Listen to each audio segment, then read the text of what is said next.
All right, get ready to dive deep because today we're plunging headfirst into the Dune universe. Sounds intense. No, it is. And we're focusing on a character that some might overlook, but who, believe me, is pulling a lot of strings behind the scenes.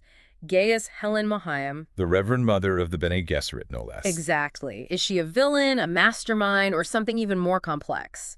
That's what we're here to unravel. You know, when you first meet Mohiam, it's impossible not to be struck by how she embodies the Bene Gesserit's whole approach to power. Oh, absolutely. Forget brute force. This is all about whispers in the dark, manipulation, and a plan that spans generations. It really is. And I think the most iconic example of that is that Jabbar scene with Paul Atreides. Oh, that scene is so chilling. On the surface, it's just a test of Paul's pain tolerance. Right, but there's so much more going on beneath the surface. For sure. Like Mohiam with that deadly needle, she's not just testing his physical limit. Exactly. It's all about seeing if he could prioritize humanity's needs, even when facing his own potential demise. Almost like a welcome to the big leagues, kid. Can you handle the pressure? I like that. And you know, that scene foreshadows Paul's entire journey, doesn't it? Totally. It sets the stage for this constant struggle to control his destiny, to avoid becoming the tyrant they fear. Exactly. It's like watching a grandmaster lay out a chessboard, knowing every move decades in advance. Okay, but then things get really wild when you start digging into Mohiam's backstory. Oh, yeah. This seemingly emotionless Reverend Mother was forced into a relationship with Baron Harkonnen. Wait, seriously? With that Harkonnen? Yep, and it gets even crazier because that union produced Lady Jessica, Paul's mother. Whoa, talk about a mind-blowing It twist. really makes you question how far the Bene Gesserit are willing to go. I mean, was Mohiam a victim in all this, or just playing another calculated move in their genetic game? It gets to the heart of the Bene Gesserit's moral complexities, that's for sure. Are they playing God? Or just trying to steer humanity away from self-destruction.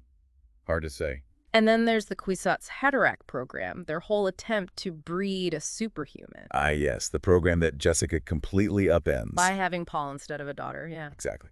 Which really begs the question, did Mohiam feel betrayed by her own daughter? Or maybe a little proud, seeing Jessica break free from the sisterhood's grip.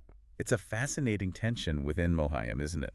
Definitely. This pull between loyalty to the Bene Gesserit and, however deeply buried love for her daughter. But one thing that's undeniable is Mohiam's control over others. Oh, without a doubt. But then it makes you wonder, does she control herself? That's a great question, and it leads us right to the core of the Bene Gesserit philosophy. Okay, I'm intrigued. Go on. They believe true power lies in understanding and manipulating human behavior. So like weaponized psychology. Precisely.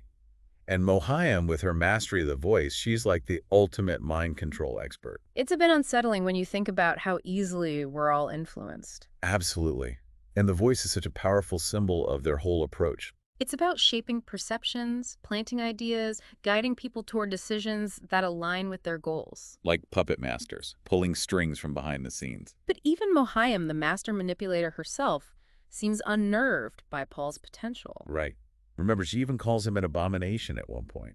Yeah, it makes you wonder if that fear is just about the Bene Gesserit's plan falling apart. Or maybe something deeper. Like recognizing the uncontrollable forces she helped unleash. Maybe. Is she a true believer in their mission? Or is she having second thoughts? And let's not forget, the Bene Gesserit aren't just manipulating individuals. No. They're manipulating entire societies. Real religion, no less. The Missionaria Protectiva at work, planting these fake religions on planets. Talk about playing the long game. Makes you wonder about their own beliefs. Do they even buy into your own hype? It's a chilling thought to realize how much of what we believe is shaped by forces we can't even see. Especially when you remember Mohiam was a key architect of this program. Did she ever doubt their methods? Or did she bury those doubts for the sake of the greater good? Who knows? And you can't ignore that all this is happening in a universe dominated by men. Very true.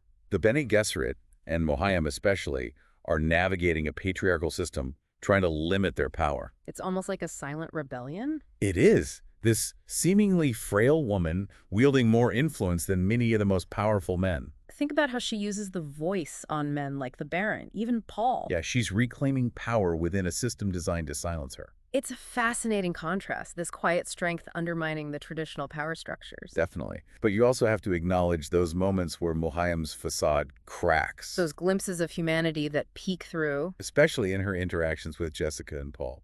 You see hints of regret, maybe even maternal affection. It's like a reminder that even the most powerful figures are still human. Definitely. Capable of love, loss, doubt. Makes you wonder if she ever yearned for a different life, one outside the sisterhood. It adds a layer of tragedy to her character, for sure. So, is Mohiam a villain? Or something far more complex? A woman trapped between duty and desire, manipulating and being manipulated in equal measure. We've only just scratched the surface of Gaius Helen Mohiam, haven't we? Welcome back to our deep dive into Gaius Helen Mohiam. When we left off, we were talking about how she was a key player in the Bene Gesserit's manipulation of religion with the Missionaria Protectiva. Yeah, it really makes you think about the blurry line between faith and manipulation. For sure.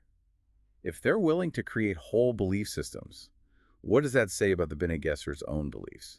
It's like, do they believe in this greater good they're supposedly serving, or are they just masters of self-deception? It really raises questions about their moral compass. I mean, even if we give them the benefit of the doubt, are their methods justified? All the secrecy, manipulation, even disregard for individual lives. Yeah, it gets into some murky ethical territory. Yeah. Like, does the potential good guiding humanity toward a better future justify playing puppet master with entire civilizations? It's a question that goes beyond Dune, right? Oh, absolutely. We're dealing with similar ethical dilemmas in our own world with things like genetic engineering, AI, all that. And let's not forget, the Bene Gesserit aren't perfect. Look at their Kwisatz Haderach program. Ah, yes. Their big plan backfired spectacularly. They wanted to control Paul, but he ended up being way more powerful and dangerous than they ever imagined. Their hubris, thinking they could engineer the future, led to unintended consequences. And Mohiam, despite her intellect and strategic brilliance, she got caught in the fallout. So how does Mohiam actually wield power in this whole web of manipulation and moral ambiguity? Is she a true believer or just a pragmatist, doing whatever it takes to survive and advance the Bene Gesserit agenda? That's tough to say. There are moments where she seems completely convinced of the Bene Gesserit's mission, their role as this guiding hand for humanity.